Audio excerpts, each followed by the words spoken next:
So সবাই কিন্তু অপেক্ষা করছে যে কখন তারা গেট দিয়ে দীপ্ত টিভিতে পা রাখবে আর অডিশন রাউন্ডে পার্টিসিপেট করবে। সো চলুন অডিশন রাউন্ড শুরু করা যাক। আছো নাকি আওয়াজ তোলো, বলতে পারো আছি স্বপ্ন যে। সবাই কিন্তু এখানে অপেক্ষা করছে আর এখানে রেজিস্ট্রেশন চলছে। সবাইকে দেখা যাচ্ছে যে লাইনে দাঁড়িয়ে আছে। এর মধ্যে আমি দেখলাম যে সুন্দরী একজন রমণী দাঁড়ানো। সো কি নাম আপনার? জান্নাতুল ফেরদৌস আফরা। আফরা, আপনার নাম তো খুব সুন্দর, আপনি দেখতেও যেমন সুন্দর, আপনার নামও সুন্দর। কি মনে হয়, কি জিজ্ঞেস করতে পারি, কি হবে না হবে? Actually I don't know about so তারাও কিন্তু জানে না কি হবে আর আমরাও তো জানি না কি হবে, আপনারাও জানেন না কি হবে। কি হবে এটা জানার জন্য আপনাকে যেটা করতে হবে পুরোটা সময় জুড়ে আমাদের সাথে থাকতে হবে। ওকে, ঢাকা থেকে শায়লা আক্তার, কেমন নার্ভাস লাগছে? Little bit, not much. কেমন একটু নার্ভাস, বুক একদম ধকধক করছে এরকম নার্ভাস নাকি? না অতটা বেশি না, জাস্ট লিটল বিট। সবাই কিন্তু অনেক কনফিডেন্ট এখানে। সো দেখা যাক যে ফাইনালি কি হবে। মাসুদ, আপনি কি ভালো হয়ে গিয়েছে? উনি কিন্তু অলরেডি ভালো হয়ে গিয়েছে। সো কেমন নার্ভাস?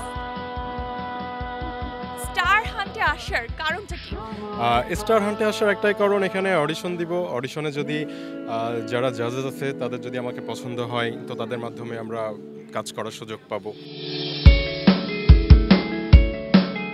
দীপজলের একটা আইকনিক ডায়লগ যদি আপনার মুখে শোনা যায়। ওই তোর কলে কিন্তু চাপ দিয়ে দিমু। ক কই কই আছে তোর কলে কিন্তু চাপ দিয়ে দিমু আমি। তো সবাই কিন্তু নিজেদের ট্যালেন্ট শো করবে এখন। আজকে সকাল সকাল রাজশাহী থেকে এখানে ঢাকাতে চলে এসেছেন। মানে আজ সকালে নেমেছি গাড়ি থেকে। কেমন ভয় লাগছে আর এক্সাইটিং লাগছে? অফকোর্স একটু তো এক্সাইটেড লাগবেই, বিকজ ফার্স্ট টাইম এরকম রিয়েলিটি শোয়ে আমি এসেছি। আমি মানুষকে খুব ভালো কপি করতে পারি। আমাকে মিমিক্রি করতে পারবে এখন? ওকে ওকে, তার কিন্তু এখন তাহলে চ্যালেঞ্জ এটাই, আমাকে এখন মিমিক্রি করে দেন। সবাইকে স্বাগতম আজকে আপনাদেরকে দীপ্ত স্টার হান্টে।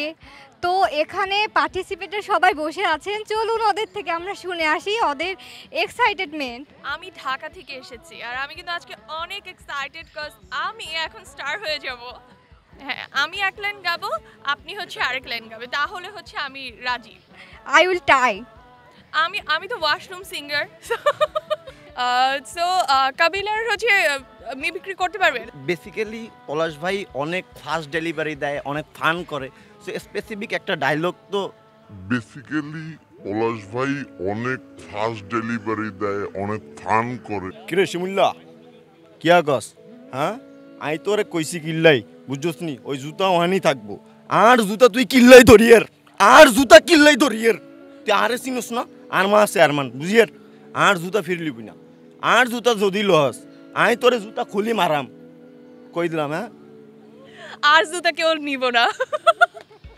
আমি তো নিবই না। Thank you so much. So বুঝতেই পারছেন এখানে কিন্তু ট্যালেন্টের মেলা। তারা শুধু গ্ল্যামারাসই না, তারা ট্যালেন্টেডও। সো নিজেদের সেই স্কিলসগুলো দিয়ে কিন্তু তারা নিজেকে প্রুভ করবে আর হয়ে যাবে দীপ্তর স্টার। চারিদিকে সুদর্শন পুরুষ আর সুন্দরী নারীদের মেলা দেখা যাচ্ছে। সুন্দরী নারীদের মেলা দেখা যাচ্ছে। Glamour with talent.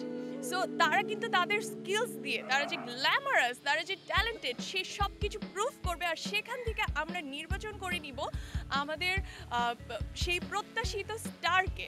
সো আপনাদের যেটা করতে হবে পুরোটা সময় জুড়ে আমাদের সাথে থাকতে হবে আর আপনাদেরও বাছাই করে নিতে হবে দীপ্ত টেলিভিশনের নতুন স্টারকে।